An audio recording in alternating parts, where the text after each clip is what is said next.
Welcome to DripMavens.com. My name is Arvin, and for today's tutorial we are going to go through a quick rundown of a tall car. So I'm going to start off with, and tall car, what I mean is you have crossover vehicles, SUVs, and that sort of thing.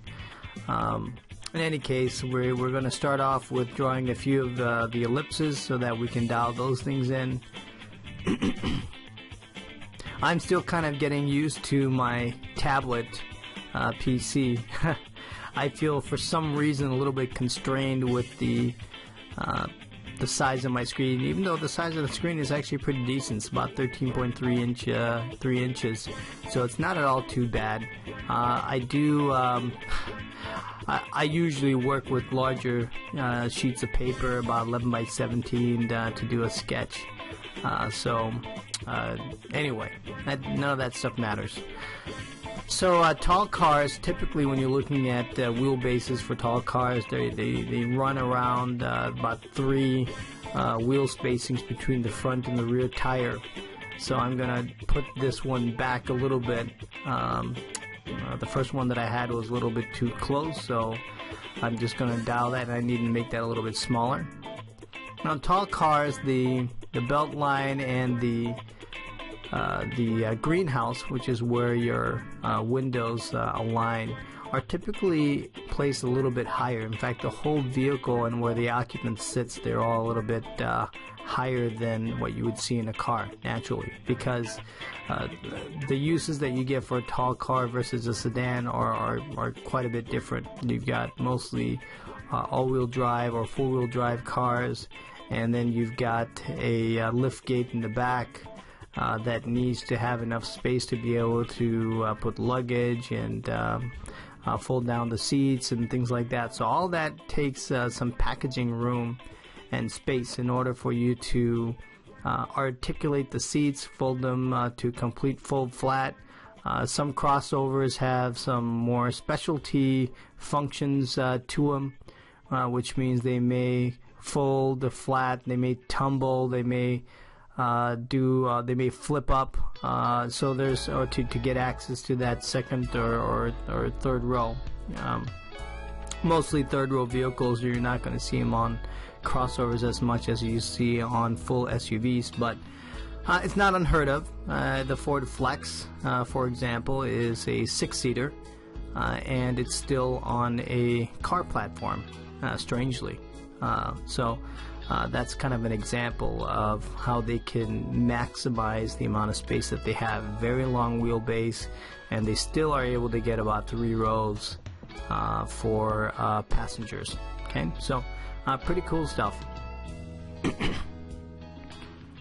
So all I'm doing here is I'm just starting to put in my my detail out where the headlamps are going to be. I've got my center line section, and I'm just slowly identifying some quick forms and things like that. I'm not going to finish this thing up.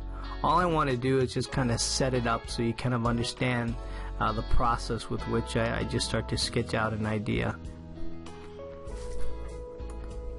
Alright, so now we're going to speed up the video a little bit so we can kind of cruise through some of these details as I explain the process a little bit more.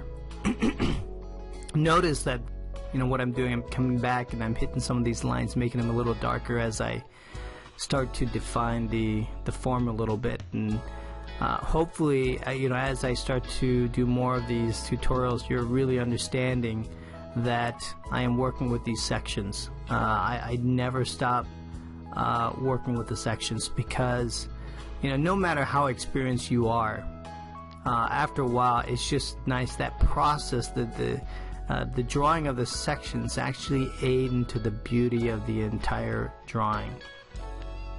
That's what I really enjoy, looking at the construction lines. And after a while, from the necessity of needing to have the construction lines at the beginning to be able to understand yourself, you know, how they help you to define your form, you'll then realize how aesthetically beautiful those construction lines are, as being just a part of the drawing itself.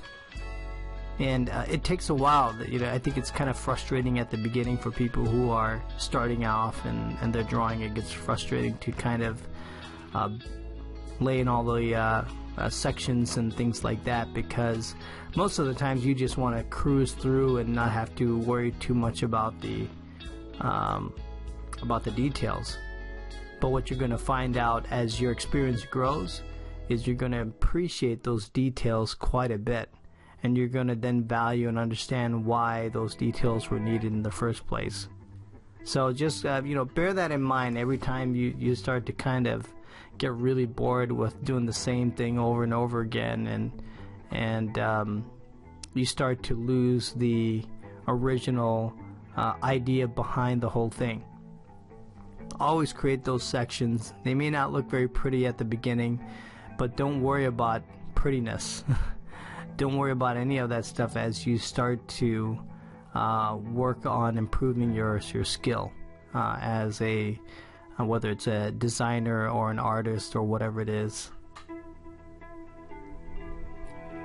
For me, just drawing in general is just kind of like it's like therapy. Because it's just a lot of fun. It's very relaxing. It's rhythmic. It's just an awesome feeling to be able to create and to enjoy the process. And that gets really hard at the beginning, especially if you're going through really terrible drawings. But as they start to improve over time, you're going to start to appreciate all that. The basic stuff gets nailed down a little bit, and then you start to really enjoy that process. So I hope you like this episode, and we'll see you next time on DrivenMavens.com. Have a good one, guys.